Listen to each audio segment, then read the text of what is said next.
Shalom. A preaching in the wilderness series, the daily Bible readings of today, Catholic daily Bible readings of today.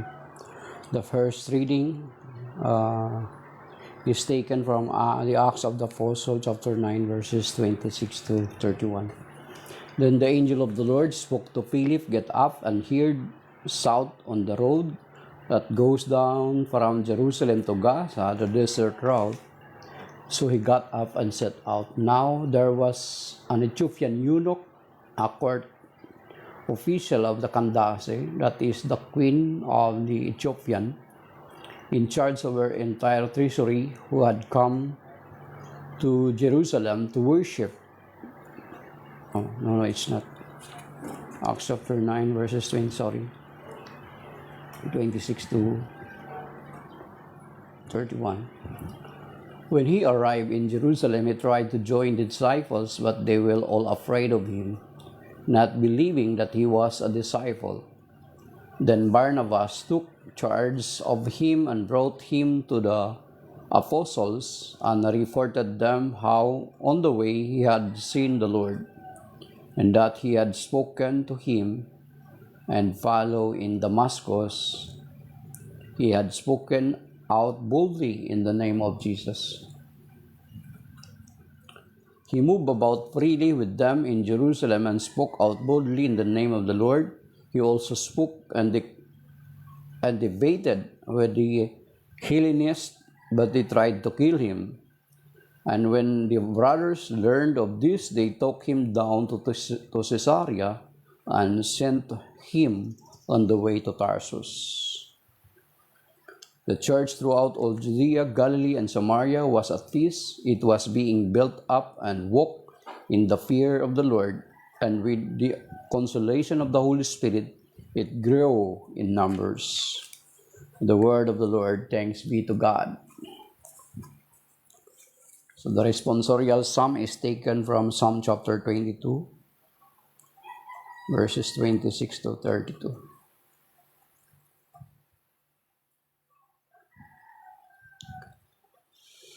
I will offer praise in the great assembly. My vows I will fulfill before those who fear him.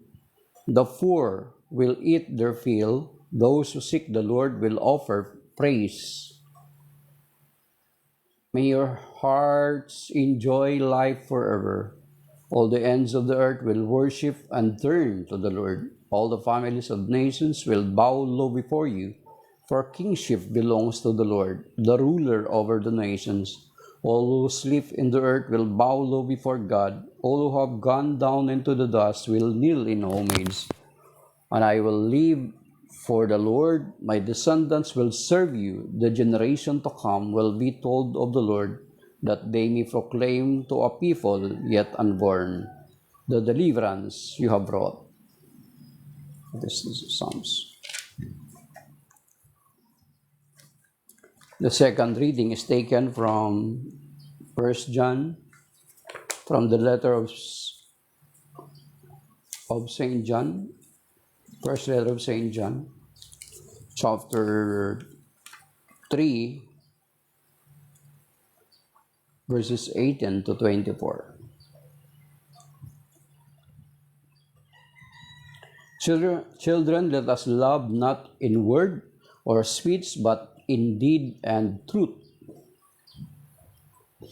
Now this is how we shall know that we belong to the truth, and reassure our hearts before him in whatever our hearts condemns, for God is greater than our hearts and knows everything. Beloved, if our hearts do not condemn us, we have confidence in God and receive from him whatever we ask, because we keep his commandments and do what pleases him. And his commandments is this: we should believe in the name of his Son Jesus Christ and love one another just as he commanded us. Those who keep his commandments remain in him, and he in them.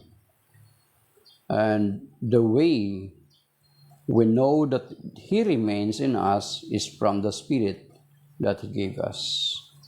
The word of the Lord. Thanks be to God.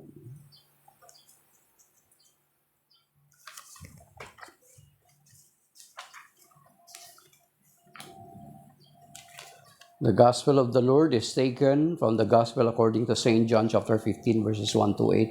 Glory to you, Lord.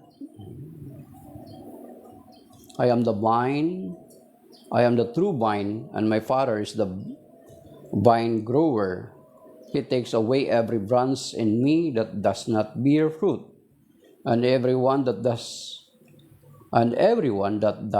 he prunes, so that it bears more fruit.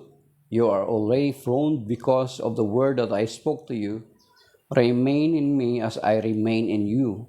Just as a branch cannot bear fruit on its own unless it remains on the vine, so neither can you unless you remain in me. I am the vine, you are the branches. Whoever remains in me and I in him will bear much fruit, because without me you can do nothing. Anyone who does not remain in me will be thrown out like a branch and wither. People will gather them and throw them into a fire, and they will be burned. If you remain in me and my words remain in you, ask for whatever you want, and it will be done for you. By this is my Father glorified, that you bear much fruit and become my disciple. The Gospel of the Lord. Praise to you, Lord Jesus Christ. Okay. So that is the Gospel. The background, by green screen, is the Church of Molo, Iloilo. We took that picture during the time we go there. So yan yung background. So, isang pinagpala, mainit na linggo ngayon, ay yung Ebanghelyo ay ipinapakita na pinapakilala ng Panginoong Jesucristo naman ngayon na siya ang true vine and we are the branches. So, alam naman natin ang vine or grapes ay nagpo-produce ng bunga, at ang bunga nito ay hindi lamang makakain, kundi ginagawa ritong alak. Kung babasahin natin na ang alak ay nagpapasaya sa katawan, nagpapasaya sa tao. So ang alak ay nagbibigay ng kasiyahan. And then, pero hindi yung ang sinabi ng Panginoon na siya yung puno ng vine at tayo ay mga sanga. So, kung farmer ka or nakaranas ka magtanim, it is very easy for us to understand kung ano yung ibig sabihin ng Panginoon. Na katulad nung sanga, na kapag pinuputol at inaalis, ay namamatay ito. So, ibig sabihin, tayo ng mga Kristiyano, tayo ng mga mananampalataya, ay hindi dapat humiwalay sa ating Panginoong Jesucristo. Diba? So, parang walang pagkakaiba yan dun sa sinabi ni San Pedro na nung tinanong sila ng Panginoon, kasi umiwalis na yung ibang mga alagad sa kanya, hindi nila matanggap yung itinuturo ng Panginoong Jesucristo. So, umalis na yung iba sa kanya doon sa John chapter 6. So, tinanong din ng Panginoong Jesucristo ang kanyang pinaka mga alagad, yung the 12 disciples, yung very close na tinawag niya. Sabi niya, kayo din ba ay alis sa John chapter 6 verse 67? Sabi ni San Pedro, saan kami pupunta, Panginoon? Sa iyo nagmumula ang salita na nagbibigay buhay. Yun yung sinabi sa John chapter 6 verse 68. So kung aalis tayo sa Panginoon, i-set apart natin ang ating sarili. Ano yung ating magagawa? Ano yung ating kakayanan? Ano yung paraan natin to survive? Kasi sabi nga nung nakalipas na Ebanghelyo, na siya yung daan, katotohanan at ang siyang buhay. So kung wala tayo sa buhay, ano yung magiging buhay natin? Di ba? Kaya nga kung makikita natin na kapag ang isang tao isang pamilya na parang walang relasyon sa Panginoon, parang of course, hindi naman natin ma-deny na marami namang mga successful na mga na walang tila parang walang Panginoon. Pero natural kapag ganun is kapag nangyayari sa kanila, kapag nagkakaroon sila ng problema, bagsak sila kagad kasi wala silang matakbuhan. Kapag ubos na yung sarili nilang kakayanan, wala na silang magawa, yung pera nila, yung connection nila, wala na magawa. Since na nagtitiwala lang sila sa Panginoon, pagdating ng mga pagsubok ay bagsak na sila kagad. Kaya nga ang isang babala sa Biblia, lalo na kapag wala kang Panginoon, wala kang kinikilala na Panginoon, wala ka sa Panginoong Kristo, sinabi sa 1 Corinthians chapter 10 verse 12, sabi niya, huwag mong akalaing ikaw ay nakatayo ngayon at baka ikaw ay mabuwal. Di ba? So, ito pinapakita din ng Panginoon na ang vine for us to bear fruits is, sabi niya na pinupron yung vine. Actually, may makalin tulad ang vine sa atin ng mga puno, yung siniguelas ba yun? Or anong klaseng puno yun? Or kahit yung balimbing. Para yung isang puno ng balimbing ay mamunga ng marami, is tanggalan mo siya yung mga sangang unnecessary. Yung parang marami siyang sanga, pero hindi siya magbibigay ng bunga. Sanga lang. So, kailangan tanggalin mo yun para makapamunga ng marami yung puno na yun. Yung halimbawa, yung balimbing, siniguelas, and then, ganun din. Kasi may mga unnecessary na mga sanga na hindi naman talaga magpuproduce ng bunga. So, yun yung ibig sabihin. Sa buhay natin, may mga bagay-bagay na hindi naman talaga necessary sa ating buhay, na there are times na kapag inalis sa ating buhay ay masakit. Kasi once na ang mga bagay na ipatuloy na ito na nakakonect or naka-attach sa atin, hindi tayo mamumunga, hindi tayo lalago bilang mananampalataya ng Panginoong Kristo. Ano-ano ba yung mga kuminsan na mga bagay na nag-hinder or naghahadlang sa atin para lumago or mamunga? Di ba? Yung pride, yung mga sobrang bilib sa sarili, yung minsan, kahit yung minsan yung yaman natin. Di ba? Noong nag-pray na, ito parang kwento lang to. Nag-pray daw na, Lord, pagpalain mo naman ako. Noong pinagpala na, hindi na ngayon paglilingkod sa Panginoon, hindi na nakakapag-serve sa Panginoon kasi yung mga pagpapala or yung binigay sa kanya ay siya nang naging obstruct o hindrance para makapaglingkod siya sa Panginoon.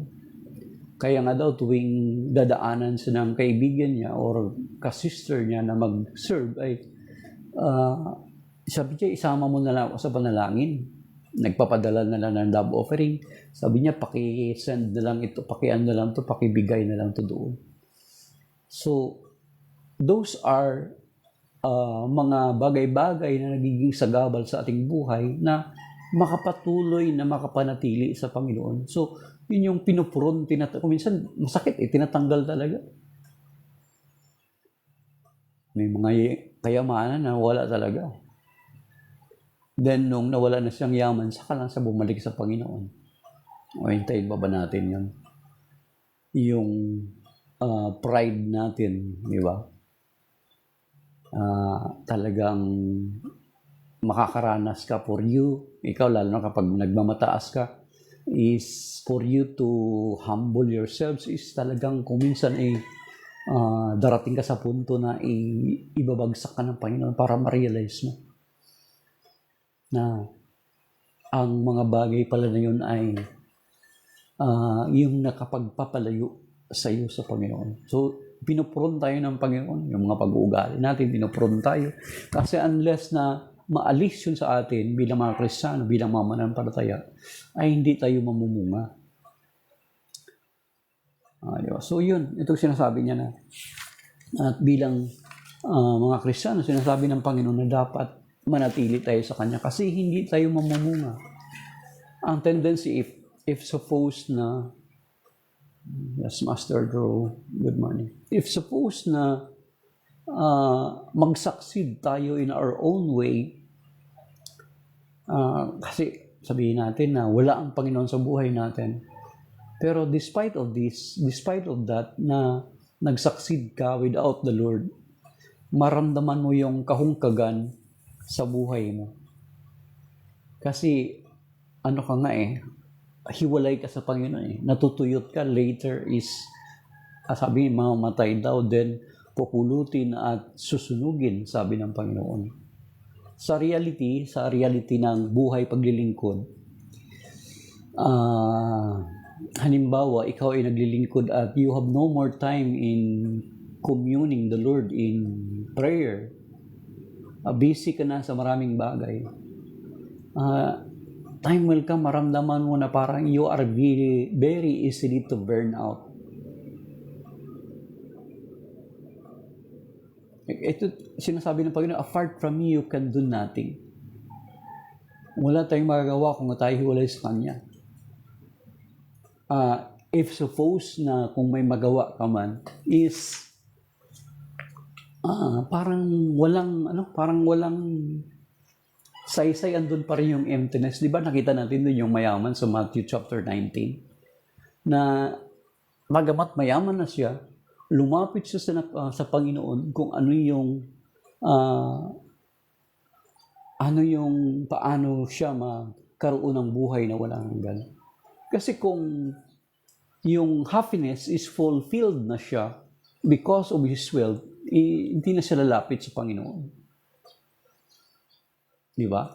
Hindi na siya lalapit sa Panginoon. Pero the fact na lumapit siya sa Panginoon, ibig sabihin, pinapakita lamang na yung mga meron siya, hindi talaga totoong nagbibigay ng kasiyahan sa Kanya. Of course, kailangan natin yung mga ganyan. Pero natural, every time na meron tayong kayamanan is we are always connecting it to the Lord na gagamitin natin para sa kapurihan ng Panginoon.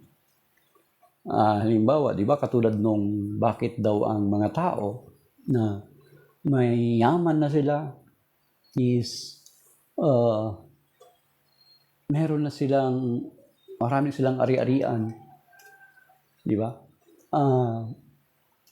Para sila patuloy na mapasaya is they are filling their lives with vices. Kasi, ibig sabihin, there is still lacking in them. Alam nila sa sarili nila para masustain yung kagalakan na meron sila, para masustain yung emptiness sa kanila. Kaya nga, ang mga tao daw ay nagkakaroon ng bisyo. So, ang fulfillment ng buhay or ang kasiyahan ng tao is hindi talaga ang mga material na bagay, kundi ang Panginoon. Diba kahit si San Agustin, yung anak ni Santa Monica, na lahat ng vices pinasok niya. Pero later, nagkaroon siya ng conversion, then he realized, sabi niya, my life is restless until it find rest in Thee, O Lord. So, ganun, kapag wala tayo sa Panginoon, hiwalay tayo sa Panginoon, maramdaman mo yung emptiness na yan. For you to continue evading the Lord, ay punuan mo ang sarili mo ng bisyo at accumulation of material things para ma-satisfy yung sarili mo. But still, maramdaman mo sa sarili mo na andun pa rin yung emptiness. Di ba? Kaya nga yung sikat na artista, si Marilyn Monroe, nung nagpakamatay daw yun is meron siyang letter na iniwan na sabi niya, my life is empty. Isang sikat na Hollywood actress, mayaman, of course, maraming pera, pero naramdaman niya sa sarili niya na my life is empty. Even yung kaibigan ni Michael Jackson, di ba? Nasabi din ni Michael Jackson daw na my life is empty. The fame is in them already. The money is in them already. The wealth or the material things is in them already. Yet, nasabi nila sa sarili nila na my life is empty. Kasi, once na apart ka sa Panginoon na source, kasi ang Panginoon ang source eh. Di ba siya yung great I am. Sabi niya, ako mabuting pastol. Alam naman natin, mabuting pastol ang siya lamang magdadala sa atin sa lunti ang pastulan, sa lunti ang batisan. Di ba sa Psalm 23, ang ganda nun? At siya rin yung pagkaing nagbibigay buhay. Sabi niya, I am the bread of life. Yun sa John chapter 6. And then, sinabi niya na, ang sino mang kumain ng aking laman at uminom ng dugo, ang aking dugo ay may buhay na walang hanggan. At sinabi din doon sa John chapter 8, verse 31, I am the light of the world. And then doon sa John chapter 7, sabi niya, verse 32 ba yun? Hanapin natin. Buksan niyo po yung Bible niyo, tulungan niyo ako kung tama yung pag-recollection ko.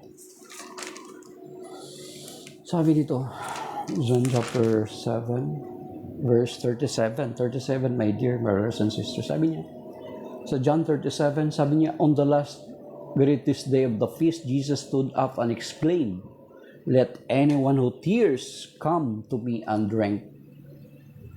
So, biro mo, ibig sabihin siya yung makakatighaw ng ating kauhawan. Siya makakatighaw ng ating emptiness sa buhay natin. So, yun yung nangyari kay Saint Augustine. Sabi niya, my life is restless until it find rest in thee, O Lord. Itong sikat later, just recently, di ba? Isang porno artist na nag-convert siya sa Catholic Church. Kasi naramdaman niya at nakita niya sa sarili niya na yung mga ginawa niya sa previous life niya ay hindi talaga nakakasatisfy ng mga hinahanap niya. And only God can feel the emptiness that is inside us. Kaya, anong sabi doon sa Matthew 16, verse 26, di ba? Makamtan mo man, what does it profit a man if he gains the whole world, but if he loses his own soul?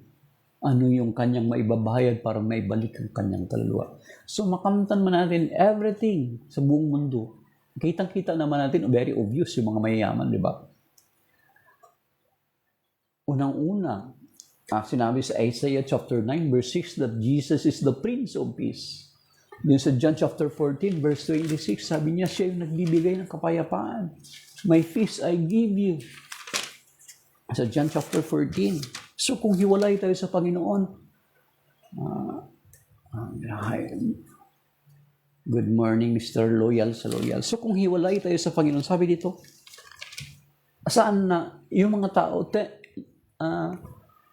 tend to find their peace in material things, in vices. Sabi dito sa John chapter 14, verse 27, peace I leave you, my peace I give to you, not as the world gives, do I give it to you. Do not let your hearts be troubled or afraid. Sabi niya, ang kapayapang ibinibigay ko sa iyo ay hindi kayang ibigay ng sanlibutan, hindi kayang ibigay ng kayamanan, hindi kayang ibigay ng mga meron ka. Patuloy at patuloy kang maghanap sapagkat kulang pa rin, hindi makakasatisfy.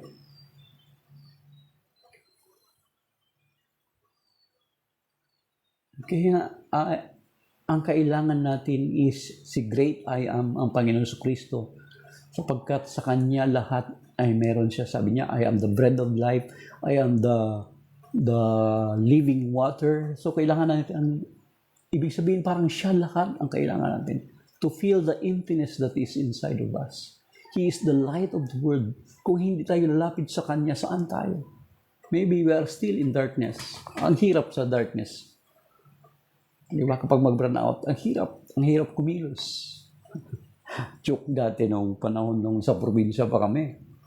Pumupunta kami sa mga lugar na mga sayaw, palidilim, walang kuryente.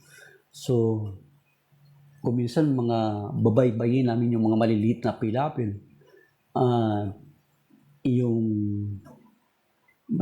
Meron siyang railings na kawayan. O minsan yung ibang loko-loko na yung mga pilyo ng mga nauna, gagawa, lalagyan nila ng mga putik or yung railing na yun, nakawayan, nahawakan mo para hindi ka malaglag sa pilapil.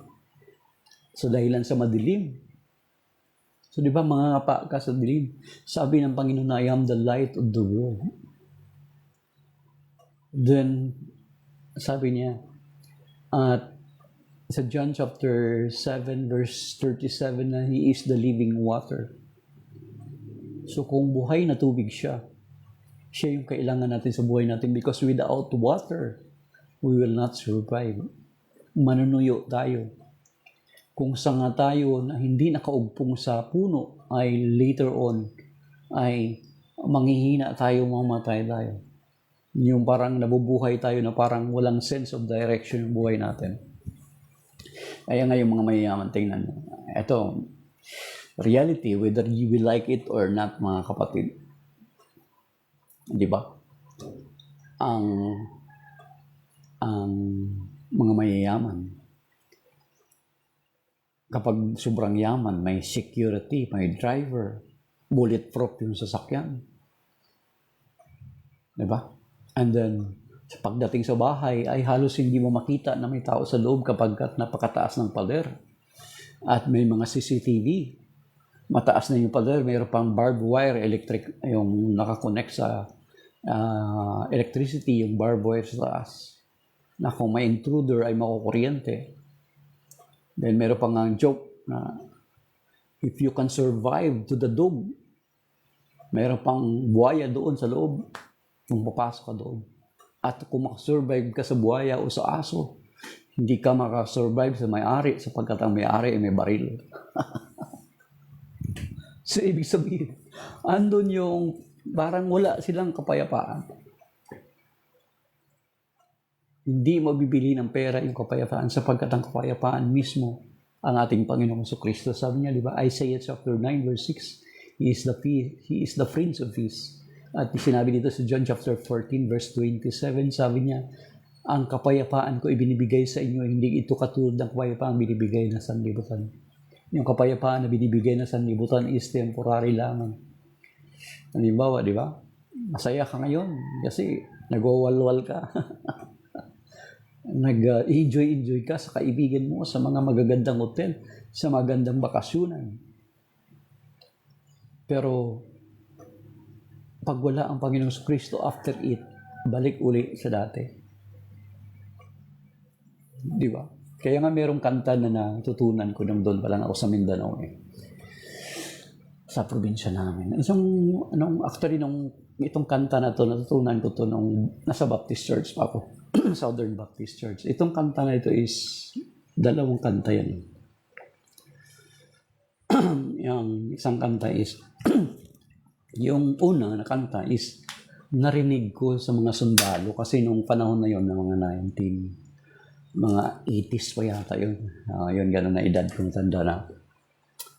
Gabi yun, mga sundalo ay nag-aawitan. Kasi nagiging parang war-torn yung barangay namin na infested. Parang na-infested kami ng mga New People's Army, yung lugar namin. So, parang sinaturate ng military yung baryo namin. At isang gabi na yun, nandun sa kaibigan ng bahay ng kaibigan ko, narinig doon din sila, pero sa ibang lugar, sa ibang area. Narinig ko sila kumanta na, napakagandang kanta that until now, hindi ko nakalimutan. Ang sabi ng kanta nga na, malapit na naman lumubog ang araw, dilim ng gabi darating na naman. Sa paghimlay mo'y, isip mo'y naglalakbay, nakatanaw sa kawalan. Lumipas na naman ang isang araw sa buhay. Takbo ng buhay mo. Hindi pa ako pare, Mr. Loyal sa Loyal. Like ko lang pa ako. Takbo ng buhay mo, di mo na mamalayan. Sa bawat sandaling darating at papanaw, buhay mo'y tila parang kulang, kayamanan at lahat ng kalayawan. Wala pala itong kabuluhan kung si Kristo ay wala pa sa iyong buhay. Para kang isang tupang ligaw. Member pa ako ng choir, Mr. Loyal sa Loyar. Tenor pa ako. Tenor. Tenor or tenor? Tenor. So, yun. Parang Freddy Aguilera. Parang Freddy Aguilera ba? Thank you. Okay. Yun yung kanta na yun since then. Tagal-tagal na until now. Hindi ko makalimutan. First time ko narinig yun. Sapagkat, which is very powerful song na kung si Kristo ay wala pa sa iyong buhay, para kang isang tupang ligaw. You are a wandering ship that your shepherd need to find you. Then, isa pang kanta na hindi ko makalimutan is nung nasa Baptist Church pa ako. Southern Baptist. Yung kinakanta to ng anak ng pastor namin. May pastor, anak ni Pastor Dumalaog. Yung sinasabi nung kanta niya na, naglalaro sa hangin ang buhay ko. Di malaman kung saan patungo. Sumasabay sa agos ng mundong ito. Ako'y gulong-gulo. Kabiguan ang naging dahilan. Naghahanap ng liwanag. Layaw ng laman ang siyang pansamantala. Kasagutan sa aking hanap. Nasaan kaya ako, Jesus, kung wala ka? Di ko na malaman kung saan ako pupunta.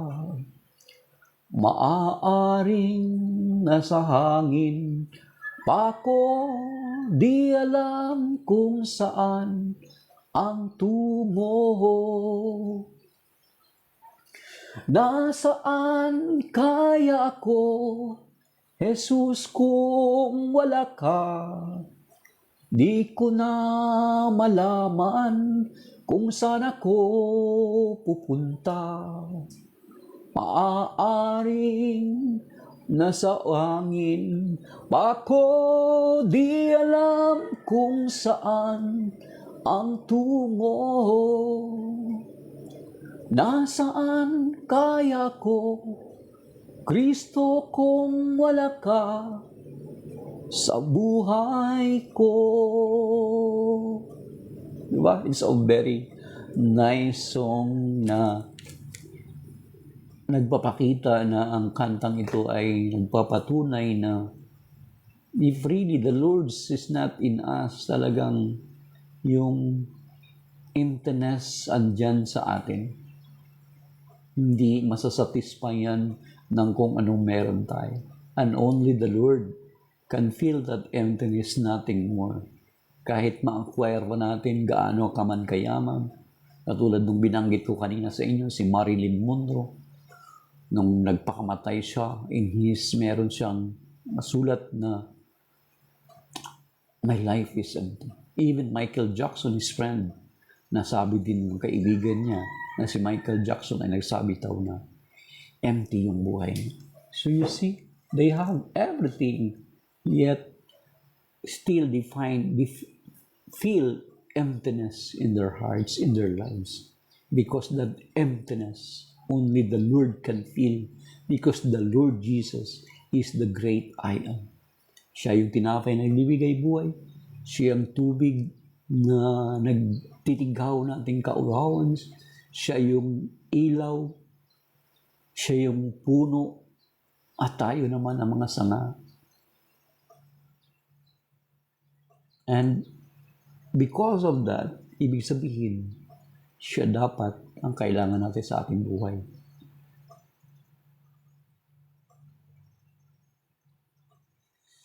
Amen? Diba? Sabi dun sa kanta, yung Kristo, ay nakakanta, alam nung kanta na Kristo. Ikaw ang aking kausap. Ikaw ang aking tinatawag. Laman ka ng bawat pangarap. Gabay ng bawat pagsisikaw. Ikaw ang tunay na kaibigan.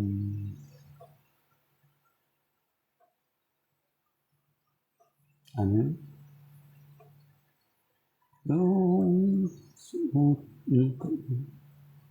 Ano yung karagto, nakalimutan ko.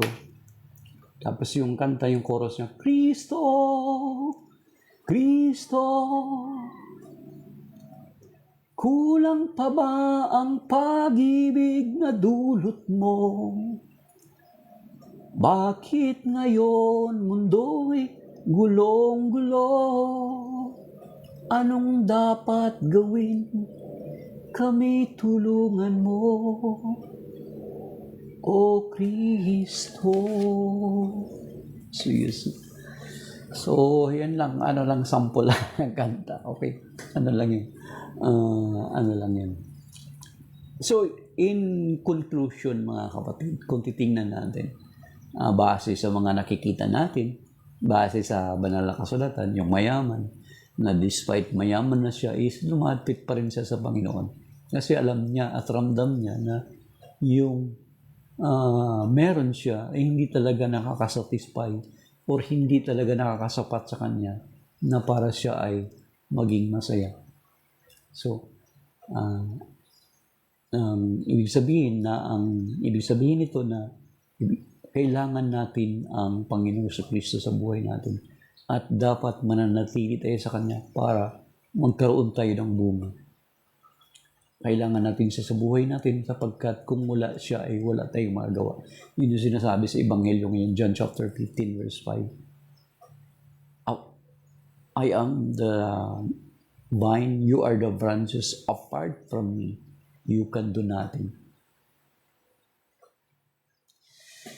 So, maybe that is by now, mga kapatid. It's already past 7. Actually, this is my third time kasi kanina from early morning ay for intercession ako dito rin. Then, ngayon, ito na, about naman sa gospel. Then mamaya at 9 a.m., magla-live po ulit ako kasi mayroon kaming Holy Mass. Kakanta po kami sa chapel namin at 9 a.m. So, if we want to be happy, if we want to be filled of happiness, if we want peace in our lives, if we want to be fruitful in our lives, then we need Jesus, for He is the vine and we are the branches. As we remain in Him, for us to grow and to bear more fruits, we will experiencing pruning or trials in our lives. But that is just temporary. Sabi ng James chapter 1, sabi dito,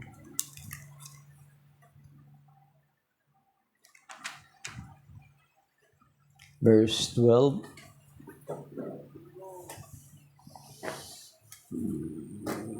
Mr. Loyal, pakilaki mo na lang yung God. Yung letter G ng God. Sabi dito sa James chapter 1 verse 12, blessed is the man who perseveres in temptation, for when he has been proved, he will receive the crown of life that he promised to those who love him. And then sa 1 Peter chapter 1 verse 6 to 7, sabi rito, na sa ating pagsunod sa Panginoon, sa pananatili natin sa Kanya, sabi niya, we will be experiencing pruning. Sabi dito, so those are trials, mga persecution. In this, 1 Peter chapter 1 verse 6 to 7, in this you rejoice, although now for a little while you may have to suffer through various trials, so that the genuineness of your faith, more precious than gold that is perishable, even though tested by fire, may prove to be for praise, glory, and honor at the revelation of Jesus Christ. So, as we continue remaining in the Lord, we will be experiencing pruning.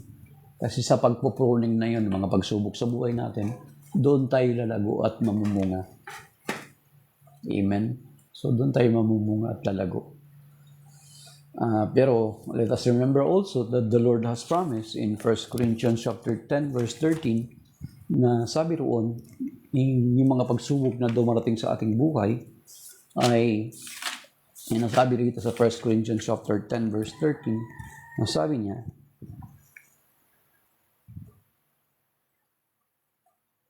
no trials has come to you, but what is human, God is faithful, and He will not let you be tried beyond your strength. But with the trial, He will also provide a way out so that you may be able to bear it.